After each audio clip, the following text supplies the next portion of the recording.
En 1798 el mundo vio lo que un tribunal más alto que cualquiera en la tierra había determinado, y así se cumplía: que la iglesia llena de paganismo y orgullosa, que decía tener el poder de Dios en la tierra, en el cielo y aún en el infierno, le sería quitado el dominio con que había engañado, abusado y martirizado a millones.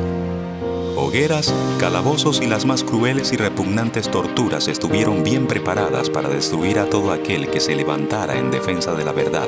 Pero ese año la providencia permitió que Napoleón asestara un golpe mortal a esa iglesia arrogante y perseguidora. Cuando el joven general Berthier tomó preso al papa de turno en Roma, Pío VI, poniéndolo preso y quitándole al papado los estados pontificios.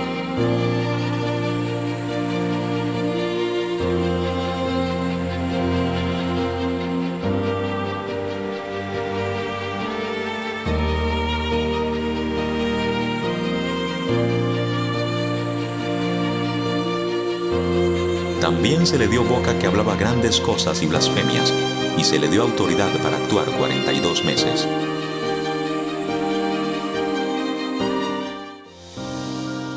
Desde el año 538 hasta el año 1798 se desarrolló el periodo presentado en la profecía.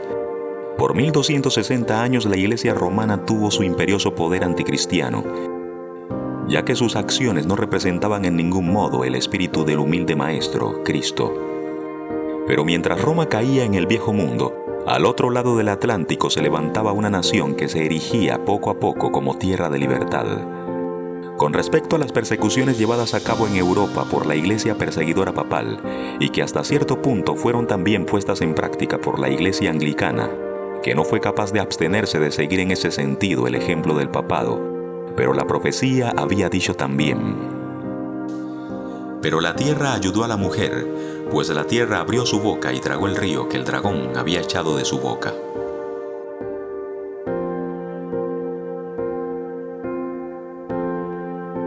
Ya en 1620 habían llegado de Europa a América los padres peregrinos. Se les distingue así como pioneros fundadores de la nación americana. 102 pasajeros cruzaron el Atlántico a bordo del Mayflower, y antes de pisar tierra redactaron un documento. Se le conoce como el Pacto del Mayflower. Ese pacto ha sido considerado ampliamente como el fundamento de la nación americana. Pero un mejor fundamento iba a tener que ser puesto a fin de asegurar el propósito de libertad en estas nuevas tierras. Rogers Williams llegó a Norteamérica procedente de Inglaterra. Era un evangelista respetado y fiel. Ya hacía 11 años se había fundado la primera colonia, y él venía como muchos otros con el especial deseo de disfrutar de libertad religiosa. Pero rápidamente notó que la influencia del espíritu perseguidor y autoritario no estaba lejos de los que ahora componían el Nuevo Mundo, y pronto protestó y enseñó contra esa práctica. Se obligaba a las personas a ir a la iglesia parroquial sin importar su credo, bajo pena de multa o cárcel. Solamente los miembros de la iglesia podían hacer parte del gobierno civil. Los colonos eran obligados a colaborar con el sostenimiento de la iglesia, pero Rogers Williams fue muy claro en enseñar que debía existir una clara separación entre la iglesia y el Estado, que ninguna persona debía ser obligada con estas leyes que ponían al gobierno y a los colonos realmente lejos del verdadero espíritu cristiano. En definitiva, que en lo que corresponde a religión y espiritualidad, cada hombre es libre de servir a Dios según los dictados de su propia conciencia.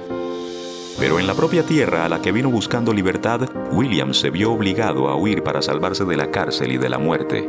Lo tildaron de hereje y lo acusaron de intentar destruir los fundamentos del gobierno.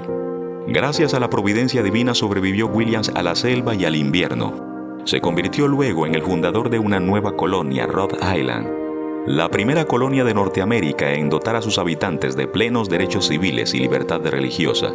Fue realmente por medio de este ministro y en esta colonia donde se puso el verdadero fundamento de la nueva nación.